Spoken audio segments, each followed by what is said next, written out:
Kak, kopi arennya dong satu. Satu aja? Ya. Ditunggu ya, masih Siap. bentar. Kasih ya. Iya.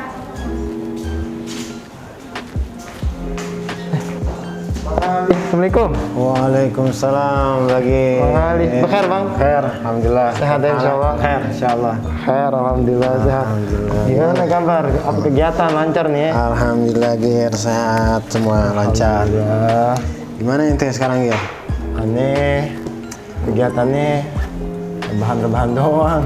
Ya Allah. Kalau tahu sendiri bang, Ana setahun PSBB, Corona, Covid, semua serba online. Udah 1 tahun tuh ya bang, anak kerjaannya cuman di kamar, rebahan, tiduran, buka Instagram, buka TikTok, buka YouTube, tidur, bangun, makan, gitu terus bang, kurang lebih selama pandemi ini bang. Nah, kira-kira bang, rebahan kayak gitu nih, kan bikin mumet juga kepala nih kan. Iyalah, nggak baik. Nggak baik kan. Nah, kira-kira aneh pikir kayaknya rebahannya ini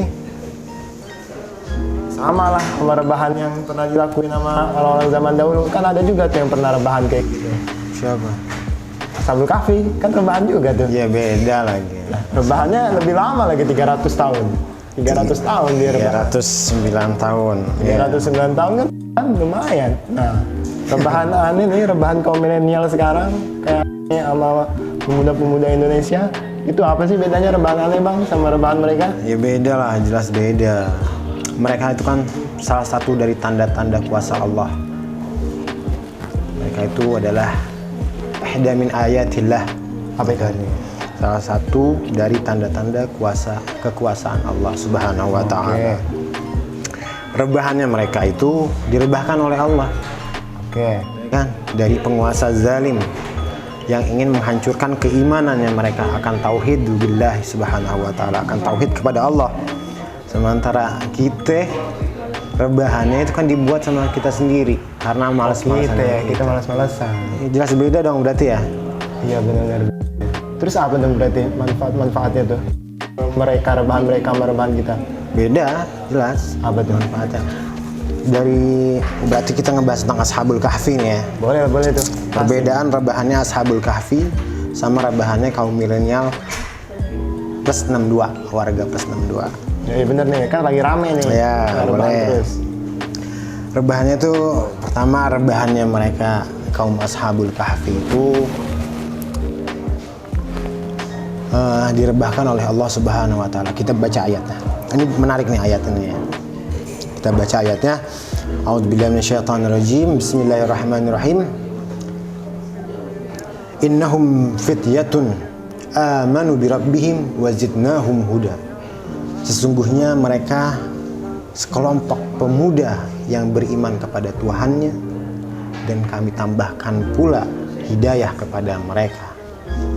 Ini poin penting nih kita bahas nih, kaum milenial atau kaum pemuda dalam Al-Quran. Sama-sama pemuda berarti. Ahsan, sama-sama pemuda nih ya. Jadi yang kita bahas konteksnya adalah pemuda dalam Al-Quran dalam kisah Ashabul Kahfi. Oke, sehingga sama nggak sama kaum milenial yang rebahan sekarang. Oke. Poin yang pertama. Oke. Innahum fityatun. Sesungguhnya mereka adalah pemuda, sekelompok pemuda. Pemuda itu nggak gampang loh jadi pemuda. Kenapa tuh? Tanggung jawabnya juga berat, ya kan? Mereka nggak segampang itu melewati masa mudanya. Karena apa? Ayat Al-Quran membahas tus'aluna yawma idzin 'anin na'im. Sungguhnya kalian semua akan dipertanyakan akan nikmat yang diberikan oleh Allah Subhanahu wa taala kepada kita. Salah satu nikmat yang akan dipertanyakan tersebut adalah apa? Nikmat apa tuh? An syababihi fima ablah. Masa muda itu dihabiskan untuk apa? Oh, nikmat masa muda. Ahsan. Nikmat masa muda itu dihabiskan untuk apa? Jadi jangan kira masa muda ini masa yang gampang kita lewatin, enggak. Bahwa berat ujiannya dan akan dipertanggungjawabkan kelak, dipertanyakan masa mudanya itu digunakan untuk apa. Ya kan? Inna sam'a wal basara wal fuada kullun lahu kan. Inna sam'a wal basara wal fuada kullu ulaika kana anhu mas'ula. Sesungguhnya pendengaran, penglihatan, dan hati semuanya akan dipertanggungjawabkan kelak di akhirat. Akan dipertanyakan. Telinga dipertanyakan untuk apa? Untuk mendengarkan gibah kah? namimah kah, gosip-gosip kah, mata penglihatan digunakan untuk apa, memandang yang haram kah, yang non muhrim kah, kemudian hati dipakai untuk apa, membenci, menghasut atau enggak. Itu ujiannya berat pada masa muda. Sehingga tus'aluna yawma idzin 'anil na'im, kalian akan dipertanyakan kelak tentang nikmat yang diberikan pada Allah. Salah satunya apa yang dipertanyakan adalah an syababi fi ma abla, tentang masa muda itu dihabiskan untuk apa. Oke. Ada lagi ayat hadis yang menarik tentang masa muda itu apa coba? Sab'atun yudhilluhumullah yauma la dhilla lahu. Apalagi itu Bang artinya, Bang? Ada 7 golongan yang akan mendapatkan naungan Allah Subhanahu wa taala kelak di akhirat, di mana pada hari itu tidak akan mendapatkan naungan kecuali dari Allah Subhanahu wa taala. Dari 7 golongan tersebut hanya salah satu dari 7 golongan tersebut adalah pemuda. Jadi 7 golongan yang akan mendapatkan naungan dari Allah Subhanahu wa taala, salah satunya adalah pemuda. Pemuda yang seperti apa? Oke. Biar kita masuk golongan ini nih. Ahsan. Gimana? Pemuda yang syababun nasya'a fi ibadatillah. Apalagi itu Bang? Pemuda yang menghabiskan umurnya atau menumbuhkan dirinya dengan beribadah kepada Allah Subhanahu wa taala. Itu poin pertama tentang ayat Ashabul Kahfi, ayat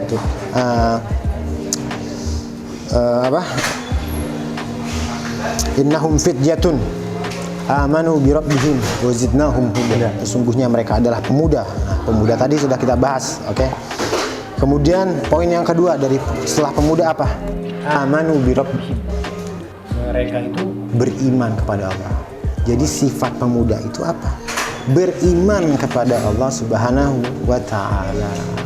Iman yang seperti apa? Iman yang kecek-kecek apa enggak?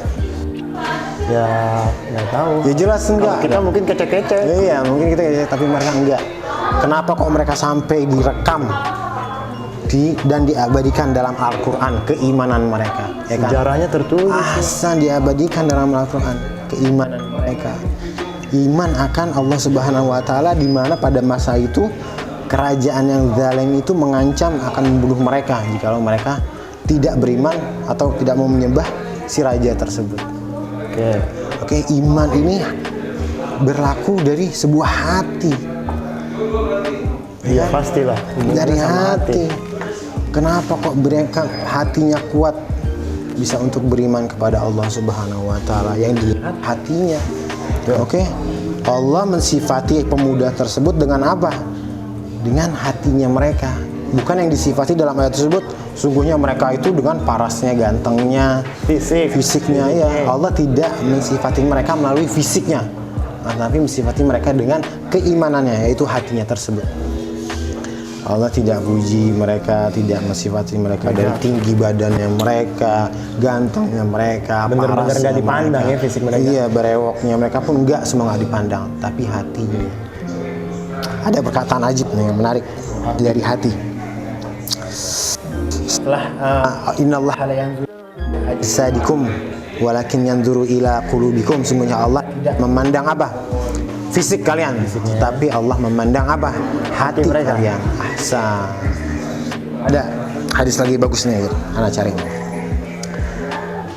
Ala wa inna al jasadu mudghah. Sungguhnya dalam jasad ini, dalam tubuh ini ada segumpal daging atau segumpal darah. Idza salahat sadu kulluh wa idza fasadat fasada al-jasadu kullu. Jika segumpal ini baik, maka seluruh anggota tubuh semua akan menjadi baik.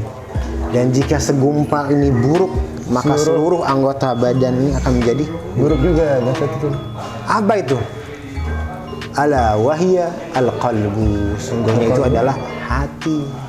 Makanya Ashabul Kahfi itu sampai dipuji dan sifati hati keimanan mereka akhirnya direkam dan diabadikan dalam Al-Quran. Ya, mereka soleh. Mereka bersih berarti. Hati mereka bersih. Oke. Itu poin yang ketiga. Oh, ada lagi poinnya nih. Masih ada lagi. Oh, itu poin yang kedua. Sorry, afwan. Poin yang ketiga itu innahum fityatun amanu bi rabbihim wa zidnahum huda. Sesungguhnya mereka adalah sekelompok pemuda yang beriman kepada Tuhannya, wa zidnahum huda. Ini poin yang ketiga adalah setelah mereka pemuda di makam pemuda itu, mereka beriman kepada Allah, pemuda ditambah dengan keimanan, maka mendapatkan ganjarannya apa? Zidnahum huda. Kami tambahkan mereka apa? Hidayah.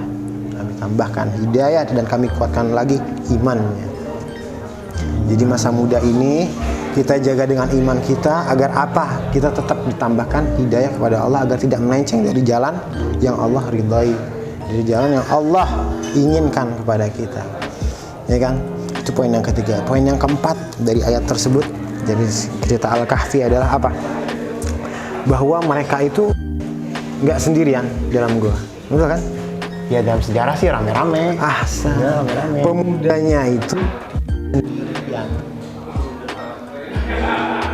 Pemudanya itu beramai-ramai. Maksudnya dia satu kelompok gitu. Ahsan. Ini sebegitu pentingnya peranan pemuda di mata para ulama itu, bahwa dengan anak muda bisa menjadikan apa? Peradaban Islam yang lebih kan, bahwa Insinyur Soekarno aja kadang pernah berkata, ya kan? Apa itu? Berikan aku 10 pemuda, maka akan aku guncangkan dunia. Pentingnya pemuda di dalam seluruh aspek kehidupan. Emang sih kalau masa muda itu. Iya betul. Apalagi kita sekarang masa muda kan, jangan disia-siakan. Sekarang aja contoh kecilnya nih. Dalam dunia olahraga kita itu, dalam dunia olahraga itu lebih mengunggulkan anak muda, betul apa enggak? Yang fisiknya masih kuat. Mengunggulkan anak muda, mengutamakan anak muda, peranan anak muda itu lebih penting dan lebih dicari daripada yang lebih tua. Makanya kita gunakan kesempatan apa? Khidmatuddin, ya kan? Setidaknya dengan begitu hidup kita semua tidak menjadi sia-sia. Kalau rebahan dong ya sia-sia jelas, ya kan? Itu juga benar juga. Nggak ada manfaatnya. Nggak ada manfaatnya. Itu ada 4 poin itu dari kisah Ashabul Kahfi, jelas membedakan antara rebahannya kita kaum milenial dengan mereka dong, ya kan? Ada lagi tambahan sedikit, bagus nih, cerita anjing Ashabul Kahfi. Apa tuh hubungannya sama anjing loh? Anjing Ashabul Kahfi itu, anjing Ashabul Kahfi itu karena dengan dia mengikuti orang-orang saleh, maka dia mendapatkan imbalan berupa kisahnya itu direkam dan diabadikan dalam Al-Quran. Karena mengikuti orang-orang saleh, orang-orang beriman tadi. Iya betul, ikuti orang beriman, orang saleh. Maka dari itu sejak dini, mumpung kita masih muda juga, mari kita ajak dan paksa diri kita untuk mengikuti apa? Majlis-majlisnya orang saleh. Majlis-majlisnya orang baik, orang-orang yang beriman, agar apa? Hati kita tuh terkontrol.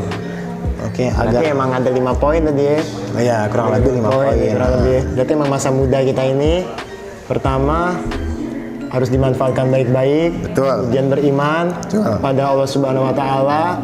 Terus poin ketiga, jika sudah beriman, Allah akan mendapatkan hidayah kepada kita. Ahsan. Yang keempat beramai-ramai tadi kan, solidaritas. Jadi nggak bisa pemuda kalau cuma satu doang nggak cukup. Ya, harus ada, mereka punya sohib, mereka punya teman, rame-rame, solidaritas solid. Dirikan komunitas pergerakan. Yang kelima adalah mengikuti orang-orang soleh atau mengikuti orang-orang alim, agar mereka kecipratan juga tuh amalan-amalan baiknya, ya kan? Iya, betul. Oke sih bang, kesimpulannya mantap. Anda dapat. Siap. Nah, tapi kan ada pertanyaan nih bang. Apa itu? Kalau kayak gitu nih bang ya, berarti sisi positif dan negatifnya rebahan sekarang tuh apa bang? Dalam pandangan Islam berarti apa tuh sisi positif milenial plus 62 sekarang di rebahan terus? Sisi positifnya? Sisi positif. Ada gak sih sisi positif dan negatifnya? Ya sisi positifnya ya, kalau kita ini di luar konteks rebahan yang berlebihan. Ya.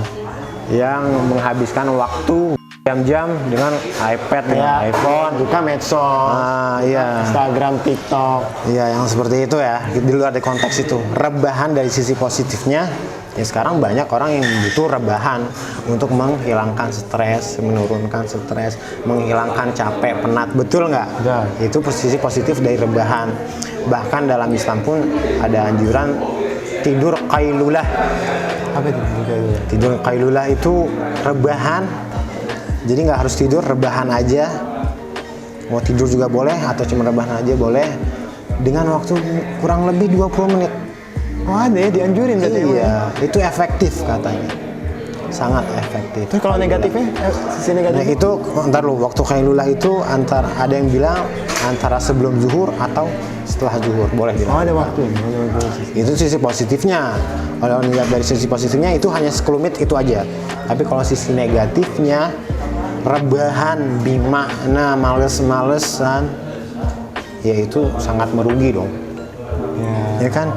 Kita Ngilangin menghabiskan waktu gitu ya? waktu, kita nggak ngapa-ngapain, dikala teman-teman kita lagi sibuk merancang masa depan karir mereka, kita malah ngabisin waktu buat rebahan ngeliat-liat.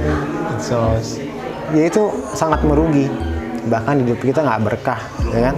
Berarti lebih banyak negatifnya ya kalau Iyalah. kalau rebahannya berlebihan ya. Tapi dosa gak sih bang kayak gitu bang? Dosa gak kita cuma rebahan doang, nggak nyari rezeki ngapa-ngapain? Kalau rebahan doang itu dosa apa enggak? Ya, enggak. Tapi dilihat dari sisi lain ya. Islam melarang sesuatu yang sifatnya berlebihan. Betul nggak? Ya. Ketika rebahannya berlebihan, maka itu suatu bisa disebut suatu yang Perbuatan yang sia-sia gitu ya? berpotensi untuk berdosa. Ditambah Mungkin dia nggak sholat, dia meninggalkan dia hal yang wajib ninggalin lainnya, wajibnya. ya kan?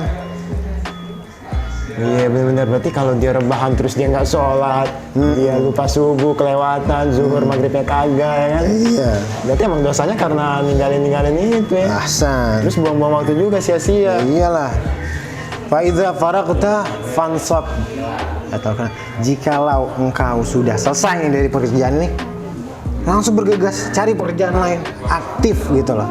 Karena Islam tuh ingin mencari sisi positifnya dari kita itu. Aktif maupun sawaun kana lid-din au lid-dunya. Aktif dalam agama maupun tentang dunia. Tapi nih kan kalau tadi kan rebahan dosa kalau ninggalin sholat.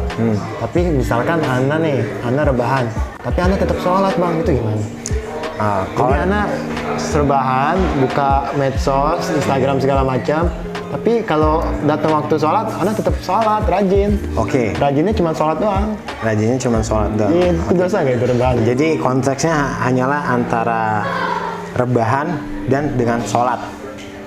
Rebahan tapi tetap dengan sholat. Kalau dilihat dari konteks dua ini aja ya rebahannya nggak kenapa-kenapa. Karena dia tetap melakukan hal yang wajib. Sholat. Tetap. Nah, tapi masih ada kewajiban lain dong. Kewajiban ente sebagai anak. Kewajiban ente sebagai pelajar. Kewajiban ente sebagai abang. Kewajiban ente sebagai suami.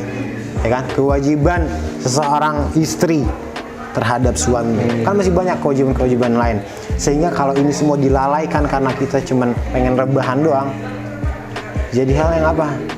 Tetap sia-sia. Tetap sia-sia, nggak baik dalam Islam, ya kan? Nggak ada manfaatnya Nggak ada juga untuk manfaatnya. kehidupan. Iya. Masa depannya suram lagi nanti di situ. Bukan suram lagi, gajel. Apa tuh gajah? Nggak jelas. Oh, oke, siap. Siap. Oke deh bang, makasih banget Tapi bang. ada pesan ya, bagus tadi itu antara sholat dan rebahan. Di satu sisi misalnya sholatnya tepat waktu, atau sholatnya nggak tepat waktu, Tapi tetap atau sholat. atau dia pengen rebahan tapi rezekinya tuh pengen sampai tepat waktu, iya kan? Kadang kita merasakan masa yang sulit ketika kita butuh dana, misalnya butuh uang dalam keadaan yang lagi sulit nih, kita butuh, tapi duitnya tuh nggak kunjung tiba, duitnya nggak kunjung dapat, bahkan kita tuh tidak punya sepeser pun, ya kan? Dalam keadaan sulit seperti ini, anak saranin, ini bagus nih, tepat waktu agar rezeki yang sampai padamu juga tepat waktu. Oh, jadi meskipun kita rebahan, tapi kita sholat tepat waktu, masih ada kemungkinan deh tepat waktu. Ya, sholat waktu agar rezeki yang sampai padamu juga apa? Tepat waktu. Ahsan tuh. Oke, siap. Thanks bang. Masykur bang. Itu jalanin ya. Siap, insya Allah. Walaupun rebahan tetap sholat tepat waktu. Ya. Jangan lupa juga sih sama kewajiban-kewajiban lain. Ahsan. Oke, siap. Makasih banget bang. Sebagai penutup, Amin. hadis dari Rasulullah sallallahu alaihi wasallam. Sallallahu alaihi wasallam. I'mal li dunyaka ka'annaka ta'ishu abada. Wa'mal li akhiratika ka'annaka tamutu ghadan. Bekerjalah untuk duniamu seakan-akan engkau akan hidup selamanya, dan beramallah untuk akhiratmu seakan-akan kau mati besok. Oh, jadi ya sama akhirat tetap diseimbangin. Ahsan. Jadi nggak rebahan doang. Aktif hidupnya. Aktif untuk dunia, juga aktif untuk akhirat juga ya. Tammal kalam rufi'al maqam sallallahu ala Muhammadin wa alihi tayyibin. Oke bang, makasih banget. Yo, bang, enak bang. Insya Allah lain waktu kita lanjut nih bang, ngopi bareng ya bang ya. Insyaallah. Kalau ada waktu, ane main lagi ke sini, ane nanya-nanya lagi seputar masalah-masalah ya pemuda-pemuda milenial sekarang yang lagi dialami nih bang. Ane soalnya banyak nih bang, berkerumat. Udah nama ane nih, jadi 62. Semangat bang ya. Oke. Siap, insya Allah salam ngobar bang. Salam ngobrol. Mulai waktu insya Allah. Insyaallah. Assalamualaikum bang. Waalaikumsalam warahmatullahi